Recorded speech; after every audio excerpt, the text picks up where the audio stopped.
Buenos días, presidente. Hans Salazar, de Noticiero en Redes. Hace unas semanas, 2, 3 semanas, se estrenó, mejor dicho, un documental, se llama Caso Narvarte a plena luz, que es el asesinato de 5 personas. Esto en particular da realce porque todo indica, el propio documental lo cuenta, obstrucción de la propia o cuestionamiento de que no se hizo justicia. Rubén Espinosa, el fotoperiodista que fue asesinado en este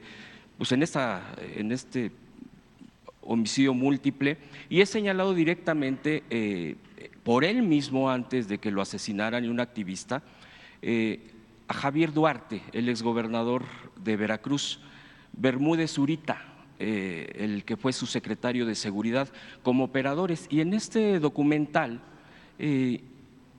da algunas líneas, algún panorama sobre que incluso pues no se dio toda la información en el tema de la investigación por parte de la Procuraduría del entonces jefe de gobierno Miguel Ángel Mancera.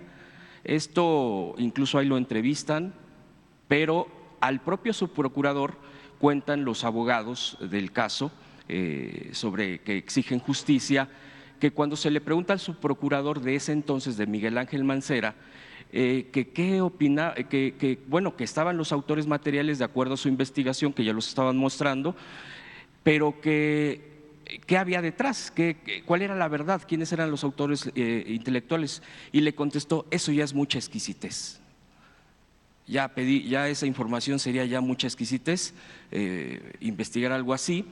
Y esto lo cuento, y esto viene a modo porque, bueno, pues en ese año en que sucedió esto y previo, pues se hizo persecución de periodistas de todo tipo, obviamente, que cuestionaran al régimen, a los gobiernos de ese momento. Y ahora nos encontramos, presidente, con el tema de una carta, y yo quisiera comentarle, y eso por eso lo ligo, quienes firman esta carta, me llama la atención, cuestionando el tema de las mañaneras, y que hacen una narrativa que desde las propias mañaneras se enrarece un clima, el clima contra periodistas concretamente, bueno, y que usted ya ha mencionado, pero me llama la atención que quienes firman y que los medios principales masivos que han difundido esta carta contra de usted, dice ahí en los encabezados 177 periodistas, 180 periodistas, alrededor de ese número, pero quienes firman, por ejemplo, es Javier Lozano Alarcón.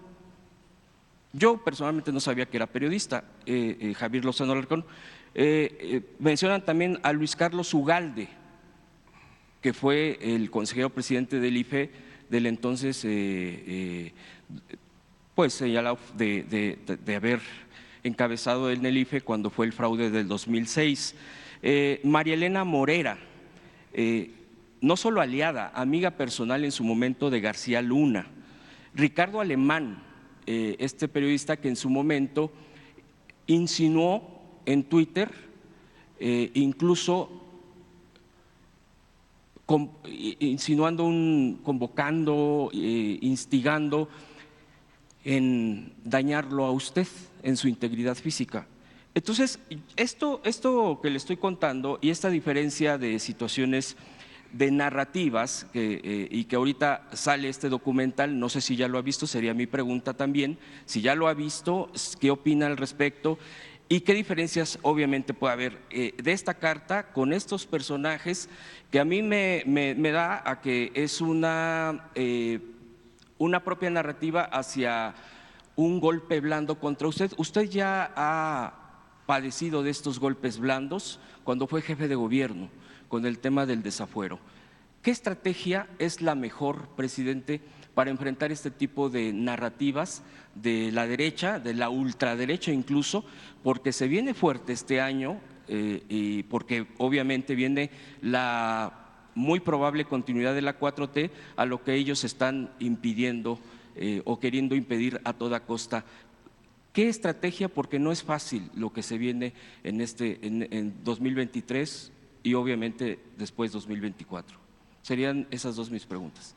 Bueno, en cuanto al documental no lo he visto, pero si existe una denuncia, estoy seguro que la Fiscalía de la Ciudad de México le va a dar seguimiento, y lo he dicho aquí en otras ocasiones, le tengo confianza a la fiscal, a la procuradora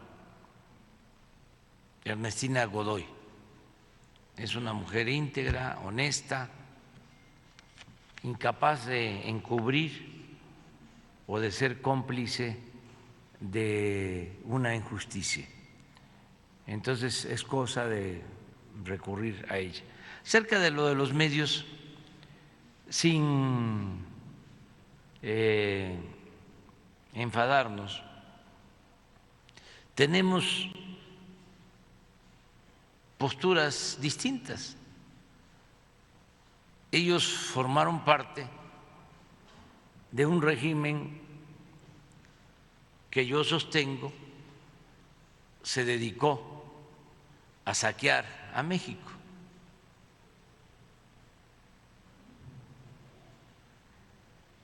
El distintivo de lo que llamaron neoliberalismo, que yo llamo neoporfirismo, fue el saqueo,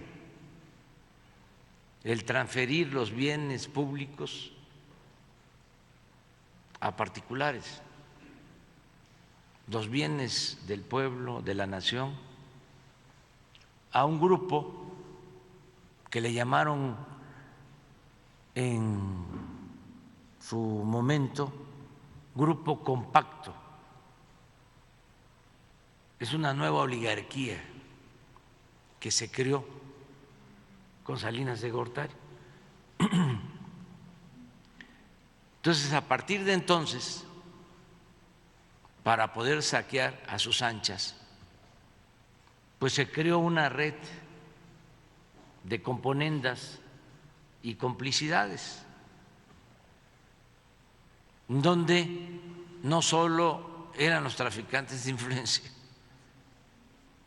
los beneficiados, sino eran dueños de medios de comunicación, periodistas, no todos desde luego, ni todos los medios de comunicación, pero pues es de dominio público qué medios de comunicación, qué periodistas guardaron silencio cuando estaban saqueando a México, como nunca en la historia. Nunca hablaron de corrupción. Además, encubrieron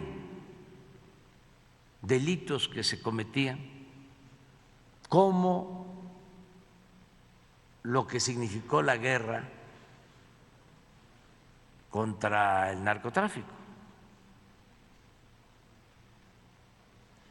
Es también sabido que Calderón da a conocer que va a iniciar esa guerra y se atreve a decir que va a costar vidas, pero que no importa. Y habla incluso de vidas de civiles, de inocentes. Y como fue una guerra con altos niveles de letalidad, donde si había un enfrentamiento, lo hemos visto muchas veces, entre el ejército, las fuerzas armadas y la delincuencia, a los delincuentes, integrantes de bandas que quedaban heridos, los remataban. Eran masacres. Y estos medios de información, los que están ahora en contra de nosotros, hablando de que no se permite la libertad de expresión, fueron convocados por Calderón y les pidió que guardaran silencio sobre estas atrocidades.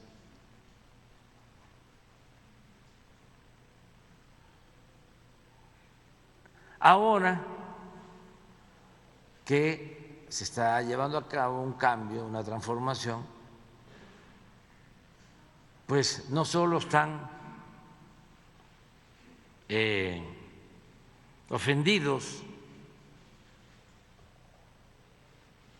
los que gozaban de privilegios en lo económico, los traficantes de influencia, sino también los dueños de medios de comunicación y hasta periodistas. Desde luego intelectuales orgánicos y hasta gente de la academia.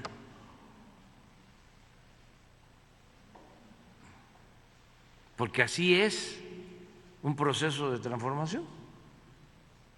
Entonces, no hay que asombrarse. Son dos proyectos distintos, contrapuestos de nación. Antes era saquear y repartirse el botín. Y a unos les tocaba más, a otros menos. A quien no le tocaba nada era el pueblo raso, porque esta política consiste en que todos los intereses cuentan, menos el interés del pueblo. Entonces, ¿qué significa la transformación? Hacer a un lado a los privilegiados, acabar con la corrupción y todo lo ahorrado, todo lo que se robaban, entregarlo a los más necesitados, a la mayoría del pueblo. ¿Qué es lo que estamos haciendo? Porque lo he dicho en otras ocasiones, no se conformaban con quedarse con una empresa, con un banco, con una mina. Además, saqueaban también el presupuesto público. Como dicen los abogados, aceptando sin conceder de que se quedaran con los bienes, con el sofisma, la mentira de que es mejor el sector privado que el sector público y que no hace falta el Estado,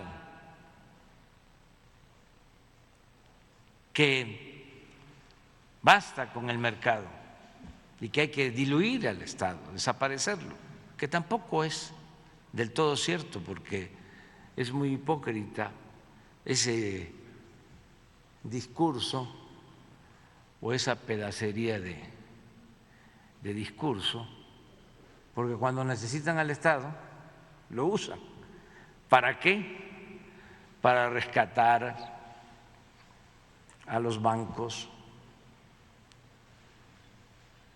para beneficiarse, como lo hicieron con el FOBAPROA.